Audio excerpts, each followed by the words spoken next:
Okay, so full disclosure, I actually never saw the original Pete's Dragon.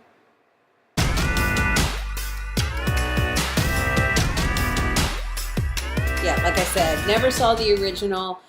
So I can't really judge this movie as an adaptation. I can just kind of tell you what my thoughts were on the movie itself, knowing really nothing about it other than the fact that it was about a boy named Pete, his dragon Elliot, and as I saw from the trailers, inevitably humans, when they're confronted with something that they don't fucking understand, they either want to kill it or capture it.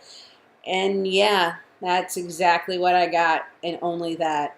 I have to tell you guys, I was not at all thrilled by this movie. In fact, I thought it was probably the most boring movie I have seen in a very, very long time. And I usually don't think movies are boring. That's usually the last thing I ever think about a movie. But yeah, the entire time I was just sort of wondering when this movie's hook. It's what makes it different from just the generic storyline was going to really kick in, and it never really did. To be quite honest, this movie is pretty much just a very well made Hallmark movie. There was nothing in this movie for me to really like or love. I mean, honestly, it was just largely inoffensive. And that's not something I ever want to say about a movie. I don't go to a movie to not be offended. But yeah, this was just an across the board, generic boy and his animal friend kind of story. Inevitably, it is about Pete, and he ends up living in the woods with his friend Elliot, who happens to be a green furry dragon. Now, Elliot looks amazing. Elliot looks wonderful.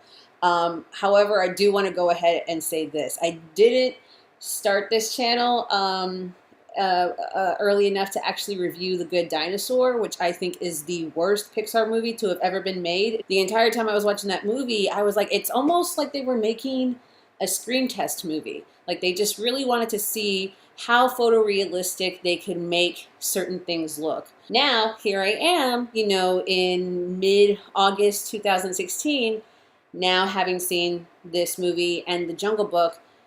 It pretty much confirms my suspicions that, yeah, I think they pretty much just said, yo, Pixar, see how realistic you can get nature to look when it's made by a computer, and we'll see if we can actually pull off Pete's Dragon and The Jungle Book. So I do have to say that, yeah, Elliot looks amazing. Elliot is probably, I think in my mind, the only reason to kind of go see this movie, if you're someone who enjoys watching a movie to see how far progressed CGI technology has come. But honestly, I didn't care about anything else other than Elliot.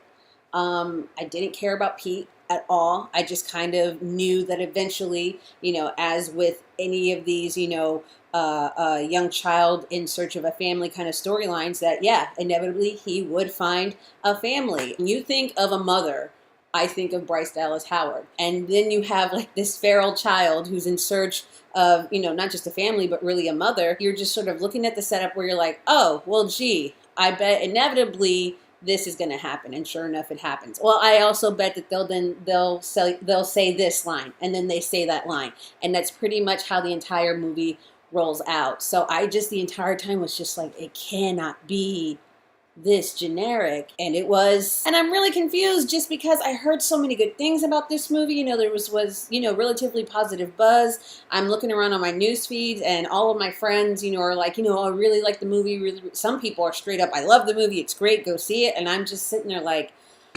I'm not seeing what they're seeing. Maybe I would have liked it if I had been someone who had seen the original when they were a child and now be enchanted by this new remake. Maybe that is the missing piece. This to me is a rainy day movie. This is the movie that you put on if you're an elementary school teacher, just because one, nobody is going to find it offensive, so you're not going to get an angry phone call from somebody's parents. Listen, I was in the customer service industry for a couple of years, and the four-letter words that they told me you never want to hear are okay, fine, and good.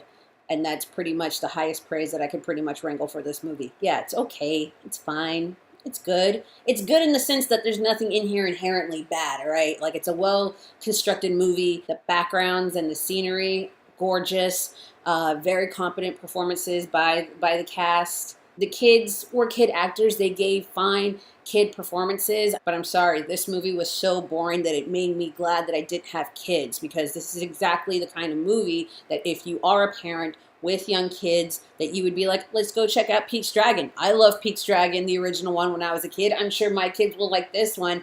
And if this is what I had to watch after wrangling my kids, getting them dressed, making sure that nobody died on the way, you know, from my home to the movie theater, actually getting them into the movie theater, ordering them popcorn and sodas and candies and everything, and getting them in their seats, and then having to sit down and watch that, waste 2 hours of my life for that, when I've already been graced with quality, awesome family entertainment from the Disney banner just within this summer alone, and this is what they drop on me? How dare you? I just wasted a few hours, not just the 2 hours that I sat here, but all of the process that it took me to get these kids into the theater, and then now having to get them back home. Oh my, oh, so glad I don't have kids right now, because, oh, all right. I really feel for you if you are a parent and you found this movie as boring as I did. Yeah, so let me know what you think. Please like, comment below, subscribe, do whatever it is that you feel the need to do, and I will talk to you guys later. Okay, love you, bye!